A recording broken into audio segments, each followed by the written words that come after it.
Bugun mana shu 5 ta narsani ko'pchiligimiz qadriga yetmayapmiz. Yoshlik damlarimizda aysh-ishrat bilan o'tkazib yuboryapmiz. Xudo bergan sog'lik, salomatlikni turli sog'likka zarar bo'lgan narsalarni ichib, yeb, unga zarar yetkazyapmiz o'zimiz. Va uchinchisi, mana Xudo bergan paytda mol, mulk, pulni har xil yo'llarga isrof qilib tashlayapmiz. Shariatimizda ko'rsatilmagan narsaga sarflangan bir tiyin pul ham isrof hisoblanadi. Manmanlik, xo'ja ko'rsinlik, turli gunoh ishlarga katta pullarni sarflab isrofgarchilik qilyapmiz, birodarlar. Ko'zimizni ochaylik. Bo'sh vaqtlarimiz bo'lib qolsa, uni g'animat bilaylik. Bir Ramazon bodiga odam bordilar, Imom Buxoriyning, Alloh rahmat qilsin, shu kishi aytardiki, nafaqaga chiqqan pensioner odam, shu odam aytardiki, men o'zimga o'xshagan ba'zi bir nafaqaga chiqqan odamlarga qarab rahmim keladi deydi. Nima qilishini bilmaydi odamlar, lekin Ramazon boyiga o'xshagan ibodatli insonlar ana shu bo'sh vaqtini ham shunaqa belgilab olganki, yoshi katta bo'lishiga qaramasdan sport bilan ham shug'ullanardi, velosiped ham minardi, xalqning xizmatini ham qilardi va eng asosiysi kechalari kitob o'qib, tahajjud namozlarini o'qib, bekor vaqti qolmasin, faqat foydali ish bilan shug'ullanardi. Ibodatli odam vaqtini bekor o'tkazmaydi. Ibodatning lazzatini bilmagan, nima uchun hayotga kelganini bilmagan odam bekorchilikdan zerikib, har xil bo'lmagan ishlarga urinib ketadi. Birodarlar, mana shu narsalarni g'animat bilaylik. Mana boshimizga Ramazoni sharif soya solib turibdi. Bu damlar ham g'animat. Sog' ekanmizmi, salomat ekanmizmi? Ro'zalarimizni tutaylik, namozlarda qatnashaylik. Oshqozoningiz kasal emasmi? Xudoga shukr qiling. Sahringiz yo'qmi? Xudoga shukr qiling. Ro'zani tuting. Qancha kasallar bor, qaniydi sog' bo'lsam ro'zani tutardim deb yurgan. Bugun har xil bahonani qilmaylikda, Xudo bergan mana shu damlardan unumli foydalanaylik. Men hozir mana so'zni ustozimiz Abror Hoji domla, Muxtor Ali domlamizga beramiz. Uzr minbor, uzr so'rayman ustoz. Marhamat. Bismillahirrahmanirrahim. Alhamdulillahi robbil alamin va salatu ala rasulina Muhammad va ala alihi va ashabihi ajma'in. Amma ba'd. Assalomu alaykum va rahmatullohi va barakatuh. Aziz qadrdonlar, hurmatli aka-ukalar, otaxonlar, bugun ushbu dargohda sizlar bilan diydorlashib, Ramazon bo'sag'asida inshaalloh robbil alamin islom ta'limotidan ba'zi mavzularni o'rgansak, inshaalloh shundan hayotimizga manfaat, foyda olsak, barchamizga savob umidimiz bo'ladi. Alloh subhanahu va taolo Ramazon-u sharifni ulug' oy ekanligini zikr qildi. Qur'oni Karimda A'udhu billahi minash shaytonir rojim. Shahru Ramazonallazi unzila fihil Qur'an. Ramazon shunday oyki, unda Qur'on nozil bo'ldi dedi. Inson hayotidagi ma'naviy ruhiy tiriklik Qur'on, sunnat bilan bo'ladi. Haqiqiy insoniy tamoyil insonning hayotdagi ta'limotiga bog'liq. Inson ta'lim olmasa, kamolatga intilmasa, yaxshi inson bo'lishlikka harakat qilmasa, boshqa jihatdan insonning xususiyati oddiy hayvonning xususiyati bilan bir xil. Yeymiz, ichamiz, farzand bola chaqa ko'ramiz, uy quramiz, dunyodan o'tamiz.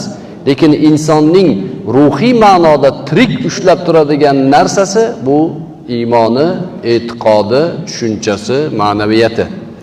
Shuning uchun Alloh subhanahu va taolo Qur'onning ulug'ligiga Ramazonning ulug'ligini qo'shdi. Shahru Ramazon, shunday Ramazon oyiki unzila fihil Qur'an dedi. Unda Qur'on nozil bo'ldi.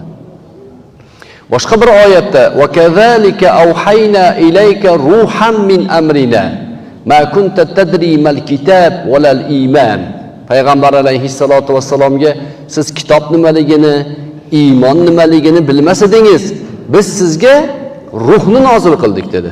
Va kazalika awhayna ilayka ruhan min amrina. O'zimizdan bo'lgan ruh. inson jasadidagi asl ma'no ruh, birodarlar. Hozir siz meni gapimni eshitib turibsiz, nimanidir tushunyapsiz, kimdir xursand bo'ladi, kimdir maza qiladi. Ana shu maza qilayotgan, xursand bo'layotgan, tushunayotgan narsa ruh, jasad emas. Asl maqsad insonning hayotiga, ya'ni haqiqiy quvvatiga, ma'nosiga dalolat qiladigan narsa ruh. O'sha ruhni tarbiya qilishlik uchun Alloh subhanahu va taolo Qur'onni nozil qildi. U Qur'on Ramazonda nozil bo'ldi. Ramazonning ulug'ligini mana shunday ta'rifladi Alloh taolo. Yana e'tibor bersangiz, islom ta'limotidagi ibodatlarning barchasi insonni Allohni eslab turishlikka, ma'rifatga, ruhiy tarbiyaga targ'ib qiladi. Hamma ibodatni ko'ring. Shahodat kalimasini keltirganingizdan boshlab La ilaha illalloh deganingizda Allohdan o'zga iloh yo'qligiga guvohlik eslayapsiz. Va Allohni e'lon va Allohning abadiy jannatiga nomzod qilasiz. Katta gap bu. La ilaha illalloh kalimasi dunyoning asl maqsadi. Payg'ambar alayhissalatu vassalomdan ba'zi sahobalar zikr haqida menga bir narsa o'rgatib qo'ying deganda, sen la ilaha illallohni aytib yur deganlar. Ba'zi sahobalar bu yengil kalima-yu deyishgan. Sen yengil sanayapsan-da, lekin dunyo borliq yaratilgan barcha mahluqotlarni tarozining bir pallasiga qo'ysang, shahodat kalimasini la ilaha illallohni boshqa pallaga qo'ysang, la ilaha illalloh bosadi deganlar. Og'ir keladi. Bir kunda 5 vaqt namoz o'qiganda nima uchun o'qiymiz namoz? Allohni eslash uchun. Banda ovqatga, suvga naqad muhtoj, Allohni eslashlikka undan muhtoj. Shuning uchun Alloh taolo bilgani uchun kuniga 5 vaqt meni eslab tur dedi. Meni qabulimga kirib tur dedi. Mendan so'rab tur dedi. Men beraman dedi.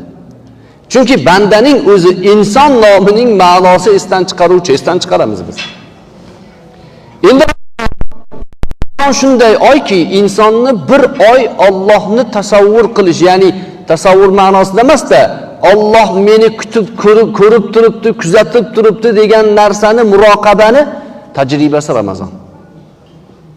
Kutiba alaykumus siyam kama kutiba alal ladina min qablikum la'allakum tattaqun. Sizlarga roza farz qilindi, sizlardan oldingilarga ham farz qilinganidek, shoyat taqvodor bo'lsanglar dedi. Taqvo nima o'zi? Alloh meni ko'rib turibdi deb yashash. Taqvo bir inson har hayotida, har bitta sakanotida, yurgan, turgan, o'tirgan hamma narsasida Alloh meni ko'rib turibdi desinchi, jinoyat qilmaydi u. Kofirga aylanadi. Qachon inson jinoyatga, yomon yo'lga kiradi? Allohni uni ko'rib turganligini his qilishdan mahrum bo'lganda. Endi 30 kun Ramazon taqvo hosil qiladigan, o'sha hosil qiladigan oy. Roza tutgan odamning taqvodor bo'lishligi aniq, agar to'g'ri ma'noda roza tutsa. Nimaga? Namozni kimdir ko'rishi mumkin. Ha, bu namozxon deydi. Zakot bersangiz zakotingizni kimdir ko'rishi mumkin. Ha, bu boy deydi. Hajga borsangiz oldindan e'lon qilib hammaga taklifnoma jo'natmasa odamlarning ko'ngli joyiga tushmayapti. Uni ham hamma biladi, hoji deb chaqirmasa xafa bo'ladi. Lekin roza tutganingizni kim biladi? Siz rozani ertalab qilib tonggacha och qolsangiz ham Alloh meni ko'rib turibdi deb yurasizda. Bo'lmasa hech kim yo'q joyga borib suvni ichib kelsangiz, kim nazorat qiladi sizni? Hech kim. Ha, roza tutgan odam taqvodor odam. La'allakum tattaqunning ma'nosi shu. Shoyat taqvodor bo'lsangiz, Qur'on o'qigani albatta bo'lasiz. Ramazonning xususiyati shu. Biz bir oyni mahkam qilsak, bu keyingi yil Ramazonga yetib kelgunimizga qadar taqvo ya'ni jamg'armasini hosil qilgan bo'lamiz. Salaflar aytadi, biz Ramazonni deydi, tutsak 6 oy duo qilardik, Allohim shu Ramazonni bizdan qabul qil deb. Keyingi yana qilardik, Allohim bizni yana Ramazonga yetkazgin deb. Shunaqa ulug' oyni ro'parasida turibmiz. Zakot bersangiz ham, haj qilsangiz ham Alloh meni ko'rib turibdi demasangiz qila olmaysiz uni. Qila olmaysiz uni. Topgan pulingizni nimaga berasiz birovga? Alloh ko'rib turibdi desangiz qilasiz. Bular katta ibodatlar-da, lekin insonning boshqa hayotidagi, musulmon hayotining bir kunlik rejasiga qarasak, bu insonni Allohni eslashlikka naqadar muhtojligini ko'rsatadi. Biz Allohga muhtojmiz, birodarlar. Alloh bizga muhtoj emas, lekin biz Allohga muhtojmiz.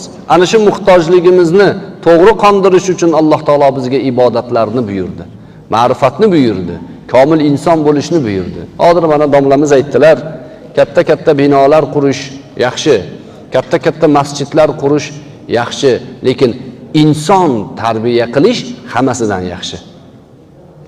Masjidni million saplab qursangiz, u ichida jamoat bo'lmasa, u nima degani u? Maktabga binosiga million saplasangiz, o'qiydigan odam tarbiya qilmasangiz, u maktabning nima ma'nosi bor? Biz har bitta sarflagan narsamizning orqasida komil inson tarbiya qilishlikka harakat qilishimiz kerak. Bizga insonlar kerak. Bizni boyligimiz, millatimiz, xalqimiz. Umar radhiyallohu anhu bir kun sahobalar bilan birga o'tirganlarida aytdilar: "Orzu qil, sen qo'lingda imkoniyat bo'lsa nima qilasan?" dedilar. Bir sahoba aytdiki, "Mana shu uy to'la tillo bo'lganda edi" dedi. "Shu tilloni Allohning yo'liga sarflardim" dedi. Ikkinchilari, "Mana shu uy to'la zabarjat bo'lganda edi, Alloh yo'liga saplardim" dedi. Har kim o'zini gapini aytib keldi. Shunda, "Ey Umar, siz ham bir orzu qilingchi. Siz nimani orzu qilasiz?" dedi. Shunda Umar radhiyallohu anhu aytdilar: "Mana shu uy to'la Abu Ubaydatul Jarroh, mana shu uy to'la Solim Mavlo Abu Huzayfalar bo'lganda Allohni xizmat qildirardim" dedi. Payg'ambar tarbiya qilgan insonlarni orzu qildi. Inson omili bu katta omil, birodarlar. O'sha omillardan bittasimiz biz. Yer yuzida bizning, ya'ni timsolimiz yo'q. Ya'ni bizga birodar. Alloh taolo bizni bekorga yaratmagan. Har bittamizning o'rnimiz bor. Ushbu mas'uliyatni his qilib, inshaalloh robbil alamin Ramazon oyida ruhiy tarbiyamizni go'zal qilib, Alloh bizga buyurgan ishlarni jasorat bilan qilib harakat qilishimiz kerak. Birodarlar, musulmonlarning jasoratini, zakotini olgan boshqa millatlar qahramon bo'lib yuribdi hozir. Bizning musulmonlarning jasorati qayoqqa ketdi? Ilm o'qishimiz kerak bo'lgan, diniy diyonatimiz bo'yicha, axloq tarbiyamiz bo'yicha doim butun dunyoga o'rnak bo'lganmiz. Oddiy bir musulmon 8 ta, 10 ta, 20 ta tilni bilgan. Samarqandni bino qilgan odamlarning qilgan ishini butun dunyo hali sirini topa olayotgani yo'q. Qanaqa qilib qurgan bu binolarni deb yotishibdi hali ham. Bizda ajdod axir shular. Biz o'sha ajdodning tarbiya qilingan yo'lini qaytadan jonlantirmasak, javob beramiz avlodlar oldida. Ajdod degan merosni jonlantirmasak, biz javob beramiz. Lekin buni jonlantirish imkoniyati keldi. Bugun ancha imkoniyatlarga sharoitlar ochildi. Alloh taolo bu sharoitlardan foydalanib borishligimizni o'zi tavfiq bersin. Xonadon egalarini, maqsadlarini Alloh taolo o'zi amalga oshirsin. Bizdan albatta duo umidlarida bor. Umumiy ma'noda jamoat bilan bir duo ham qilamiz. Loyiq bo'lmasak-da bizga mikrofonni berib gapirtirgan ustozlarga alohida tashakkur. Alloh taolo barchalarimizga Ramazonni muborak qilsin. Bugun Shavvol oyining, Sha'bon oyining oxirgi jumasi, jumani ham muborak qilsin. Ushbu majlisdan oladigan ruhiy tarbiyamizni dunyoda manfaatlanib, qiyomatda jannatda darajotimizga sabab bo'lishini nasib qilsin. Barchalarni yana bir bor yaxshi kunlarga, ko'p yillar yetib borishlarini tilakdoshiman. Alloh taolo o'zi so'zlarimizni, gaplarimizni qabul qilsin. Subhanakallohumma va bihamdik, nashhadu an la ilaha illa anta va nastaghfiruk va natubu ilayk va akhiru da'wana anil hamdulillahi robbil alamin. Assalomu alaykum va rahmatullohi va barakatuh.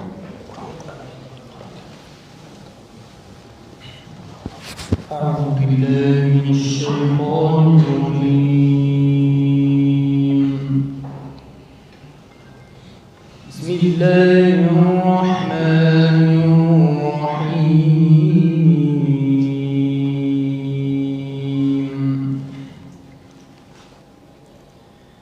إذ قالت امرأة عمران رب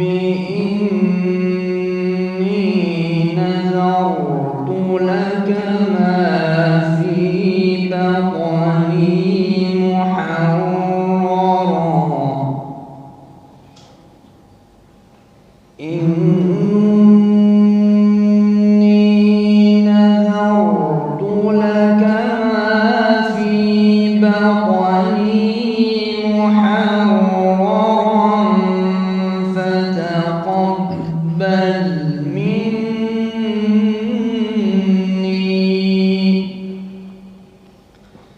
إنك أنت السميع العليم.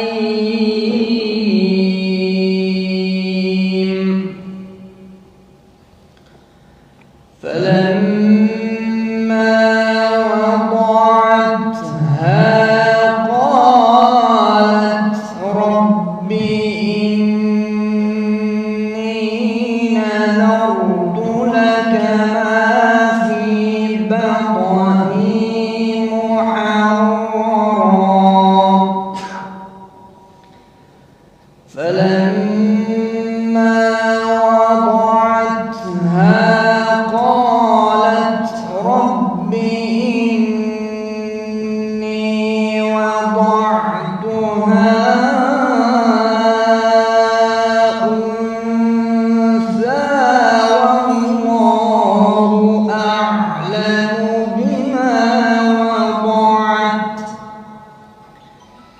والله أعلم بما وضعت وليس الذكر كالأنثى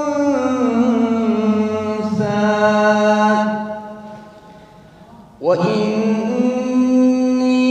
سميتها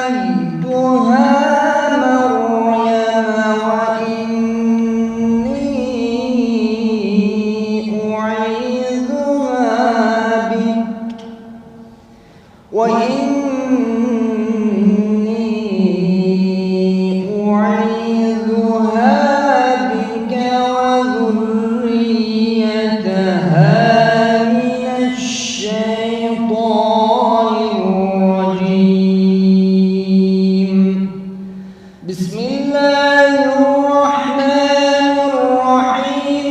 قل هو الله أحد الله الصمد لم يلد ولم يولد ولم يكن له كفوا أحد.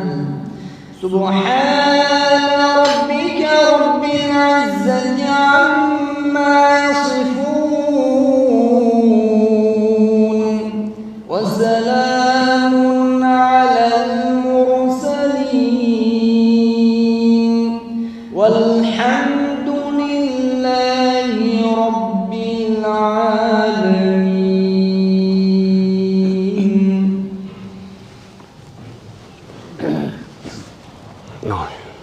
اللهم تقبل منا انك انت السميع العليم. اللهم بلغ الصواب ما قرأناه ونور ما طلبناه بعد القبول منا وصلنا الى محمد نبينا محمد صلى الله عليه وسلم ولله جميع انبيائك ورسلك وعلمائك وصلحائك واوليائك ولله جميع اصحابك اجمعين. جميع المكانات ديارımızda o'tgan barcha azizlarimizda avliyolarimizda oldinga qo'yilgan har birlarida savob bo'lganlarni xosatan xudo onalarimizdan savob bo'lgan jami xiyshi aqrobolar onayam onatalam boboyim yoqanamizni o'rlariga vosilaylar. Shu qatorida Sharif akamizni bu keli tomonimizdan qadrli buzurg'onlarni g'ariq rahmat shoyista jannat qilib bu xonadonlarimizni xonadonlarni o'zingizga nur anvor barakotlar nozil aylagin. Bu yoshlarimizga qo'shib baxt saodatli bo'lib shahrimizga mahallamizga ibrat, o'rnak, imom bo'ladigan oilalardan bo'lsinlar. Xudondalarimiz, farzandlarimiz haroqlarini ko'rsinlar. Xosatan kelin tomonidan ojoqlarimiz, farzand nabiralar boshiga duo qo'y, kalima qo'y, nasihat qo'y bo'lsinlar. Hammamizga ham oilaviy tinchlik, osoyishtalik, yurtimizda dasturxonlarimiz to'kil sochin. Mana muborak taqvo oyiga, Ramazon oyiga ham yetib keldik. Parvardigor, bu kelayotgan oy hammamizga barakatli oylardan bo'lsin. Yurtimizni tinch, ofatlardan o'z panohida asrasin. Fitnalardan panohida asrasin-da, yaxshilik kunlarda, to'y tomoshalarda yuz ko'rishib turishimizni o'zing nasib qilgin. Allohumma ahdina ilal haqq va la tariqil mustaqim bi rahmatika ya arhamar rahimin.